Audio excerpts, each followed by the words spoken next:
Aurélien Pradier, vous avez présenté cette convention handicap du Parti Les Républicains pour donner en quelque sorte une nouvelle ambition à votre parti dans le champ du handicap qui a été historiquement, en tout cas ces dernières décennies, dans lequel votre parti a été historiquement très présent. Quelle est cette nouvelle ambition ? C'est une ambition politique, au sens noble du terme.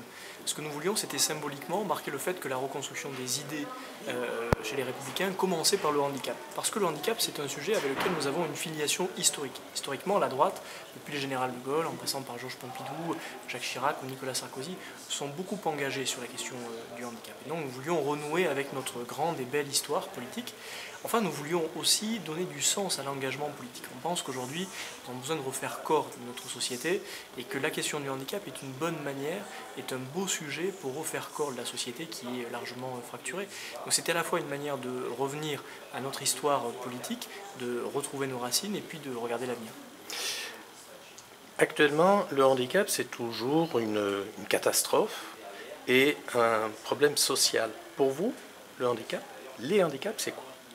Ce n'est pas nécessairement un problème, en tous les cas pour celles et ceux qui le connaissent, c'est évidemment un défi considérable. Nous avons eu ici des témoignages différents, des gens qui souffrent de leur situation de handicap, parce que c'est souvent une souffrance évidemment, il faut réinventer sa vie, construire une nouvelle vie dans un milieu qui n'est pas si bienveillant que cela. Et nous avons eu des témoignages magnifiques de femmes et d'hommes qui nous expliquent à quel point ils ont trouvé un nouveau sens, une nouvelle énergie.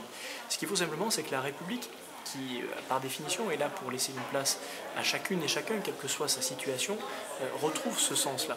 Je pense qu'on a une société qui n'est pas si tolérante que ça aujourd'hui. J'ai passé des mois à sillonner la France, à rencontrer des acteurs du handicap, à voir dans les écoles comment les choses se passaient. J'ai vu des choses exceptionnelles, mais j'ai vu des choses aussi qui m'ont retourné le cœur et qui m'ont poussé à dire qu'on ne pouvait pas rester dans cette situation.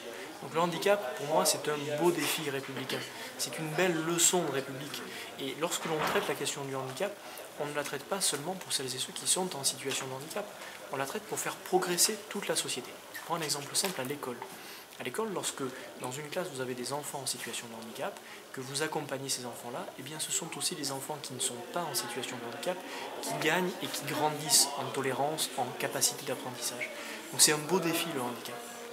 Si vous arrivez aux affaires, comme on dit, avez un poste en responsabilité ministérielle, quelle action parmi les propositions que vous avez présentées vous voudriez absolument faire aboutir, mais vraiment fût-ce en cassant les barrières, en cassant la baraque? Le projet des Républicains, c'est un projet qui appartient à toutes celles et ceux qui demain voudront faire avancer les choses. Ce n'est pas une question de fonction ministérielle des uns ou des autres. Et moi, il y a un sujet qui me préoccupe beaucoup, c'est celui de l'école. Et donc je pense que ce qui peut casser la baraque, comme vous dites, c'est la proposition que nous faisons de réorienter plus de 50% du budget des établissements médico-sociaux vers le milieu ordinaire. C'est-à-dire on veut faire en sorte que l'univers médico-social sorte des murs et s'implique dans le milieu ordinaire. Ce sont plusieurs dizaines de milliards d'euros que l'on reflécherait vers le milieu ordinaire. Ça, c'est une révolution à laquelle notre pays est prêt aujourd'hui, mais qui n'est pas portée politiquement. S'il y avait un coup de point à mettre sur la table, ce serait celui-ci, au bénéfice de tous, des compétences des établissements médico-sociaux, mais aussi du milieu ordinaire.